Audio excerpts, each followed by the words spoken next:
What up, boys, and welcome back to yet another video. So in today's video, I want to talk about investing for Phase 2 Season of Discovery, because now it's less than 2 weeks until Phase 2 finally comes out. And I already have all my investment tips in the gold guide, and they've been there for over a month, so now I feel like it's a fair game to also make a video of it. But so like investments is not the only thing in the gold guide. The gold guide features all the best tactics and methods that are used to make lots of gold. And the best part about it is the fact that whenever we jump into a new phase of Season of Discovery, I update the gold guide with the best gold farms for that phase for free, sent directly to your mail. So if you don't have it yet, make sure to check it out with the link down below in the description. So investments, there's so many ways of investing for Phase 2. Some are really obvious and some might not be as obvious. And I want to start by talking about the safest bets that you can take, right?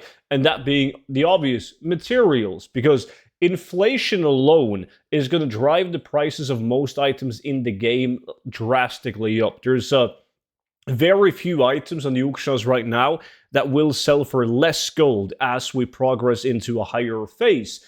And that's simply due to inflation. There's a lot of gold being pumped into the economy. Sadly, a lot of it is due to bots. There's a lot of bots in SOD. But also because you'll naturally get more gold as you get a higher level. Like the quest gives more gold, boss drops more gold, items vendor for more gold, and just like regular killing mobs, instead of looting 40 copper, you'll loot a couple of silver. So that alone drives the prices on items in general like really up. So you can expect in a later phase to see items from, let's say, Stockgates and Shadowfang Keep be way higher, because people got more gold, and also there's not a high supply compared to right now. Everyone is running Shadowfang Keep and Stockgates because it's in the level bracket, but later down the line, that's not going to be the case. So materials, and the materials that we're talking about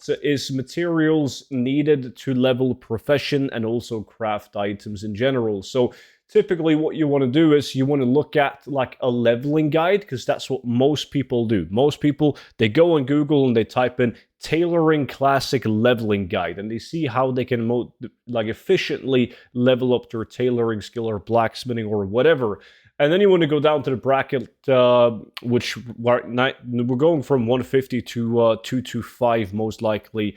And you want to take a look at the materials needed. So for tailoring, you'll see that you'll just need a shit ton of silk cloth. So that's a pretty solid one. A lot of people have been asking me if they should invest in silk cloth, and the thing is, you'll need silk cloth for so many things. Like, you'll need it to level up your first aid, you need it for tailoring, you need to turn in silk cloth for reputation with your major city like Stormwind or Nasus Ironforge, for both reputation and also XP. So yes, there's going to be a lot of need for silk cloth. However, though, as we progress from level 25 up to level 40, like, most mobs will drop silk cloth. People will be dungeon grinding SM, for instance, and get a lot of silk cloth. So it's one of those things, if you can catch silk cloth cheap, do it, sell it fast before people really start pumping those silk cloth up on the auction house.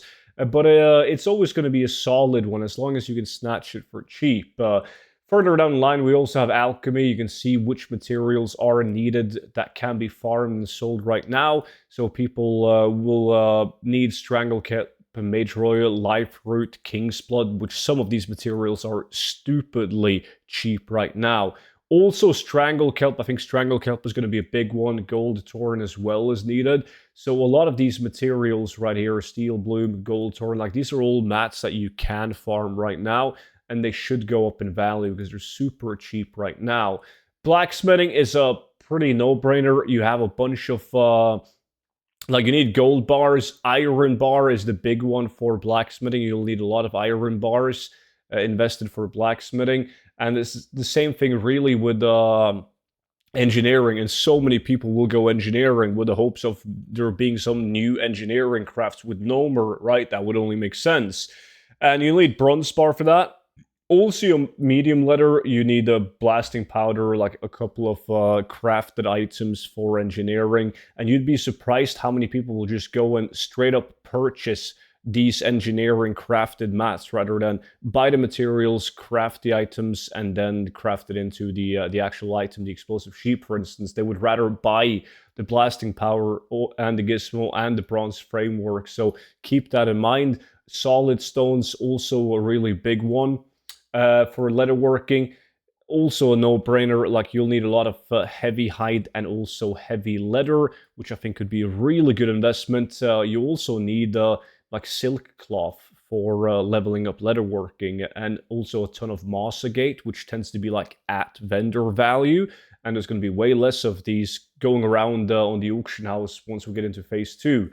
And then you also have like the enchanting mats, so keep that in mind as well. Like we're gonna go from getting a bunch of soul dust to getting vision dust, so it could be a wise investment to invest into some soul dust and lesser mystic essence as well. That's as far as materials go. There's more materials to that you could invest into. Typically materials that will be used for like the best in slot crafts in phase 2, like the best like pots and the best food and whatnot. But one thing that I think is that I personally like is purchasing items for phase 2. You have a lot of people like kiting rare elites, fishing, picking up chests, and so on. So what you want to do is you want to go on to the auction house and you want to filter it by, depends on what you want. You can put this one on like level 35 to level 40, and then you can go further down in level as well. And then you just sort it by armor, for instance, and like the lowest price. And you see if there's anything that you consider to be a really good purchase. Like the good stats will always sell. Like you'll have like of the monkey is obviously going to be a really good one. So you want to try to find items as close to level 40 as you can, because they will have a higher amount of stats. And one big thing is to look for plate items, because we're going to be capped at level 40, and you need to farm like mobs that are higher than level 40 to try and get plate gear, and everyone is going to want to be rocking with plate gear. So stuff like the Jouster set, for instance, really good items, some of them, like the Chromite gauntlets as well, and you want to buy these whenever they're cheap. But it's one of those things that you got to check it often. You got to go on the auction house like couple of times a day and just check the different prices. If it has good stats, right now it might seem like a lot of gold, paying 8 gold for some green boots, but into the spirit, it's going to be a lot of people, a lot of priests be wanting to buy these boots. So that's what I've been doing. I've just been looking for good steals. There is more and more people doing this though, so keep that in mind. That's why I said you got to check this like every now and then. It's not enough to just go in the auction house after watching this video, checking out the prices, and then you're like, nah, there's nothing on my realm. You got to go on there and check it out a couple of times, because there is like you can find a lot of really good steals on the auction house right here. And even buying items that's not level 40, but like a level 34 item, for instance, you'd be surprised of how many people are going to be interested in upgrading their gear while they level, because they don't have like the full best in slot for BFD, and they want to be as powerful as they possibly can. They've probably bought some gold off the gold sellers, and they just want to be super OP. So like this, a cloth head with a 12 int and 5 spirit, there's definitely going to be someone interested in that. And I consider 2 gold and 49 silver to be a decent price for something like this. So that's what I've been doing, trying to find items. There's a lot of rare elites as well that drops green items that's above level 25. So I look into some of those items too. But a lot of potential on these items. So definitely worth checking out. Check out like rings and necklaces and cloaks as well. And yeah, that's pretty much it. That's what I've been investing in. It was the same thing, like this is the first time we have phases, so the investment is quite different. Like you can already now start to invest into stuff like Elemental Earth, for instance, for nature resistance. There's a lot of speculation in what kind of resistant pots will we be using in Gnomer, like in BFD, where we're using shadow protection pots, while in Gnomer, most of the damage is like lightning, which is nature resistance in Classic, and then you also have mobs doing fire damage. So, like small flame sacks for that, and Elemental Earth for the future as well with AQ. So it really depends on how far you want to take it, but the most important thing is to not overpay, especially when we're talking about materials. So yeah, if you guys got any questions whatsoever, if you have any thing that you've invested into deeply, let me know down below in the comment section.